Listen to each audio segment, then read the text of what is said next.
చాలా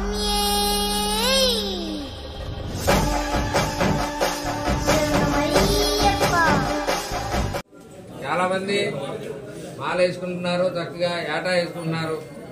మన ప్రాంతంలో క్రమశిక్షణగా కాస్త నియమ నిబంధనలు కఠినంగా చేస్తున్నాం కాబట్టి 100కి 95 మంది మారుతున్నారు. చక్కటి మంచి ప్రవర్తనతో ఉంటున్నారు. ఇంకో 5-6 ఉంటున్నారు, వాళ్ళు ఇంకా మిగులుతూనే ఉన్నారు. వాళ్ళు కూడా సన్మార్గంలో నడిచి అయ్యప్ప మాల వేసుకున్నందుకు వాళ్ళ జీవితాలు బాగు చేసుకుని, వాళ్ళ కుటుంబాలు బాగు చేసుకుని వాళ్ళంతా కూడా సుభిక్షంగా ఉండాలని కోరుకుంటున్నాను. అట్లాగే ప్రతి సంవత్సరం వేసుకునే స్వాముల్లో ఇందాక అనుకున్నట్టుగా 5% ఉన్నారు కదా, ఆ 5% స్వాములే చాలా జాగ్రత్తగా ఉండాలి. పక్కన స్వాముల్ని చక్కగా వాళ్ళని క్రమశిక్షణలో పెట్టాలి. గురుస్వాములు పెడితే వాళ్ళు కూడా మీలాగానే తయారవుతారు. కాబట్టి మాల ధరించిన స్వాములందరూ కూడా క్రమశిక్షణగా ఇప్పుడు ఏవైతే చేయాలో నిత్య కైంకర్య కార్యక్రమాలు అవన్నీ కూడా చేసుకుంటూ మనం ఎప్పుడు ఆ స్వామిని నమ్మి నమ్మకం లేని భక్తి, నిలకడ లేని ధ్యానం, ఆలోచన లేని మాట, ఈ మౌడు కనుక గుర్తుపెట్టుకుంటే మానవుడు జీవితాంతం కూడా సుభిక్షంగా ఉంటాడు. అట్లాగే వ్యతిరేక భావాలు తగ్గుతాయి. ఏమంటారు, నెగిటివ్ పాజిటివ్. మన అందరితో కూడా వాళ్ళు ఎవరన్నా ఏదన్నా మన అన్నారనుకో, ఎందుకు అన్నాడని ఒక్కసారి మనం ఆలోచించగలిగితే అంతా పాజిటివ్, అంతా కూడా జీవనయాత్ర ఆనందమయంగా ఉంటుంది. ప్రతి దానిలో ఆనందాన్ని ఎత్తుక్కోవాలి మనం, ప్రతి దానిలో విమర్శనాత్మకంగా ఎత్తుకోకూడదు. ఏమన్నా ఏదన్నాక మనం ఇగో పోతారు చాలా మంది.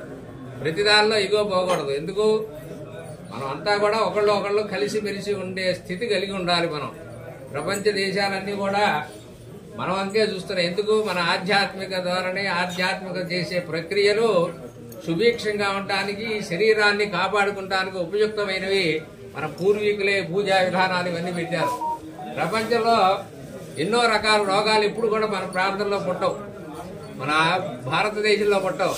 కుంభమేళా ఇవన్నీ జరుగుతుంటాయి. కొన్ని లక్షల మంది ఒకళ్ళు ఆనుకుని స్నానాలు ఒకే చోట చేస్తుంటారు, కానీ ఇంత కూడా రాదు. ఎందుకని, మనం చేసే ప్రక్రియ, అక్కడ వాడే పసుపు, కుంకుమ, పూజ ఇవన్నీ కూడా యాంటీబయాటిక్ అనమాట. ప్రజలకు ఎటువంటి రోగాలు అదే మనకి ఇవన్నీ కూడా ఏ రోగాలు వచ్చినా ఇతర దేశాల నుంచి మనకు రావడమే తప్ప మన దేశాల నుంచి ఇతర దేశాలకి పుణ్యమును జ్ఞానాన్నే ఇస్తుంది. కానీ మన దేశం అజ్ఞానాన్ని మనం ఇవ్వం ఏ దేశాన్ని కూడా. కానీ ప్రపంచ దేశాలన్నీ కూడా ఏదో డెవలప్ అయ్యిందే కానీ శరీరానికి తగ్గ రీతిలో వాళ్ళు జీవనయాత్రను సాగిపోవడం వల్ల చాలా ఈతి ఇబ్బందులు కూడా కలుగుతున్నారు. ఈ శరీరాన్ని కూడా పోగొట్టుకునే స్థితిలో వాళ్ళందరూ ఉంటున్నారు. కాబట్టి మనం ఈ జీవనయాత్రలో మనం దాన్ని పెట్టే ఈ దీక్ష, ఈ శరీరానికి ఏం కావాలో ప్రాతకాలంలో చక్కగా చల్లనీటితో స్నానం, శరీర ఆరోగ్యం కోరుతాం విభూతి ధారణ, అట్లాగే ప్రశాంతత కోసం చందన ధారణ, జ్ఞానాన్ని పెంపొందించుకోవడానికి కుంకుమ, ఇవన్నీ కూడా మనం పిల్లలకి ఇప్పటి నుంచే చేయాలి. చాలా మంది తల్లిదండ్రులు కూడా చెప్పాలి పిల్లలకి. చాలా మంది కుంకుమ ధరించట్లా, ఉన్న స్టిక్కర్లు ఒకరు వీటిని ఎక్కడ ఆగిచ్చేస్తున్నారు. అట్లాగే వస్త్రధారణ, ఇప్పుడు అందరికీ పిల్లలకి కొన్ని వస్త్రధారణలు కూడా మార్పులు చేయాల్సిన అవసరం ఉంది. పిల్లలందరికీ చక్కగా పూర్వకాలం ఓణీలు ఇచ్చేవాళ్ళు. ఎందుకు ఓణీలు ఇచ్చారు, ఆ ప్రక్రియలోనే ఒక సైన్స్ ఉంది. దానిలో పైనుంచి కింద దాకా ముసుగేసుకుంటే కుదరదు వ్యవహారం. ఇప్పుడు అందరికీ ఆపరేషన్లు ఎందుకు జరుగుతున్నాయి, ఆ లంగా ఓణి జాకెట్ వేసుకోకపోవటమే. ఎందుకని, శరీరం అంతా కూడా ఎక్కడ సూర్యరశ్మి పడాలి, ఎక్కడ సూర్యరశ్మి పడకూడదు అని ఆ వస్త్రధారణ కూడా మన పూర్వీకులు మనకు అందజేశారు.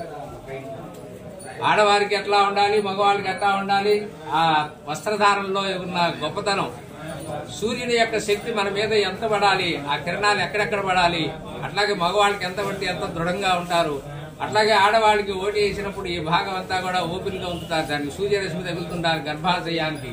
అందుకనే వాళ్ళకి పూర్వకాలంలో ఎవరు ఆపరేషన్ చేయించుకున్నారా, ఒకళ్ళు 10 మందికి అన్నారు. కానీ మనం అవన్నీ చేయట్లా. మన పూర్వీకులు అవన్నీ చేయకుండా ఏదో నాగరికత అని అనాగరికులం అయిపోతున్నాం.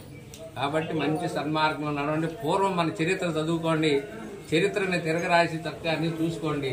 అప్పుడు మన జీవనయాత్ర సుభిక్షంగా ఉంటుంది. చక్కగా బాలధారణ చేసుకున్నారు. ఎటువంటి వివక్ష లేకుండా, పెద్ద చిన్న తారతమ్య కులమతాలు లేకుండా మనందరం కూడా కలిసిమెలిసి పూజలు కానీ పుష్కర ఇవి కానీ అన్ని కూడా చేస్తూ ఉంటాం. చక్కగా అందరూ కూడా కలిసిమెలిసి అయ్యప్ప దీక్ష చేయండి. స్వామి వారి మీ వెనకాలే నుంచుంటారు. మీకు ఎప్పుడు ఎక్కడ ఏది కావాలో వారి సమకూరుస్తారు. కాబట్టి ఈ మాలధాన్ని మంచి భక్తి మార్గంతో మనస్సుతో చేయండి. శరీరంతో ఊరిని పూజ చేయడం వేయడం, మానసికంగా చేయడం లేదు.